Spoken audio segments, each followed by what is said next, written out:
Anybody home? Come on out, everybody! It's time to play! You're crazy. I'm not crazy, I just don't give a fuck! Smoking bars outside the dark, and I wanna know what the fuck you're doing with my time! Oh, I kick ass for the Lord.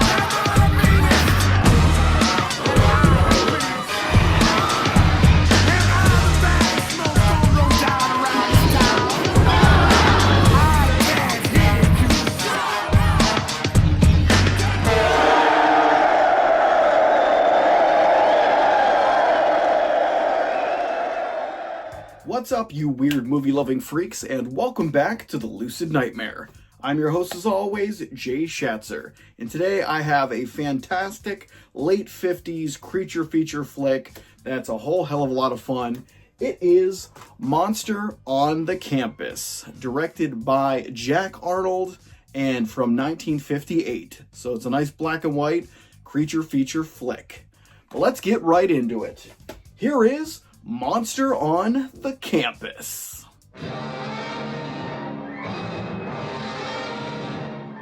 Monster on the Campus is a completely ludicrous but super fun 1958 flick that really has a lot of cool class that came around with those kind of creature feature films of the 50s and puts a lot of strange stuff in there that I'm going to get into, definitely. But let's start out with the story, the main premise of the film. It follows a guy, Professor Donald Blake. He's a paleontologist at Dunsfield University, and he acquires a prehistoric fish to show off to his class, to kind of go over anatomy and dead species and things like that. But he accidentally gets his hand cut and mixes his blood with the water that's containing the fish in it, and he turns into a creature.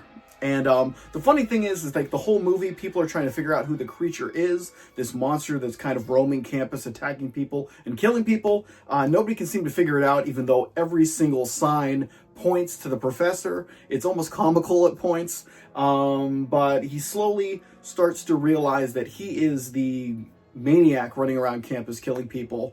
And instead of like reporting it or turning himself in or just trying to tell somebody about it, he decides to keep to himself and try to figure it out of what's causing it and the root of everything for some odd reason.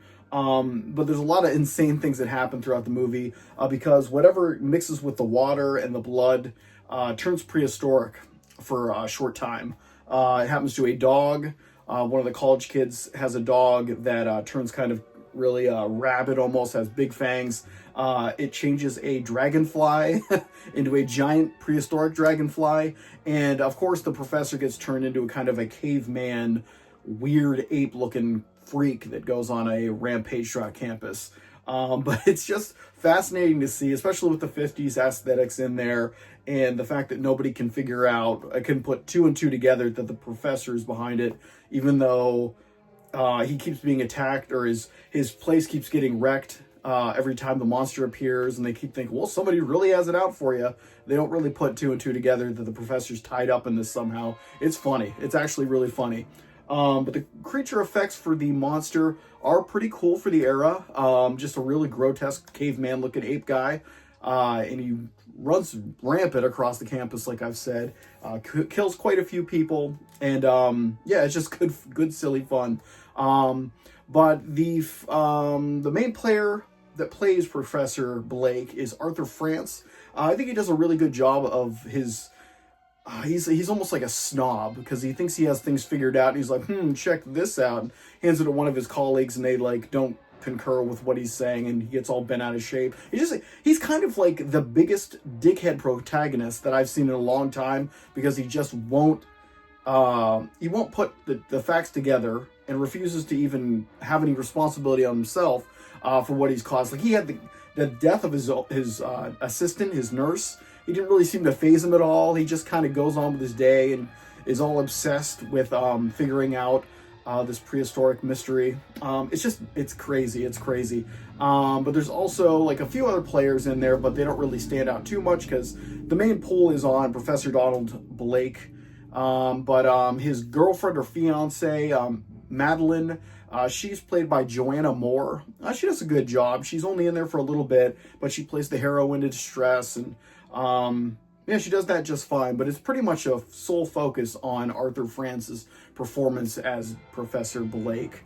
But yeah, I don't know what more to say other than just check out those visuals, and if it's something you're going to want to check out, I would give it a watch. It's really got that cool 50s black and white creature feature style thing going on, and it's just really entertaining, especially when people can't figure out who the monster is, when it's just as bright as day, right there, clear, crystal clear, right there for everyone to find out, but they can't do it. Especially at the very end when he's saying, I have something to show you. I've seen the killer, but just wait right here. I gotta go find this monster over a hill, and then comes back as the monster, and they still can't figure it out when they kill the monster. Like, oh, where's Professor Blake at? Oh, it's ridiculous, but I love that kind of ridiculous in my 50s films.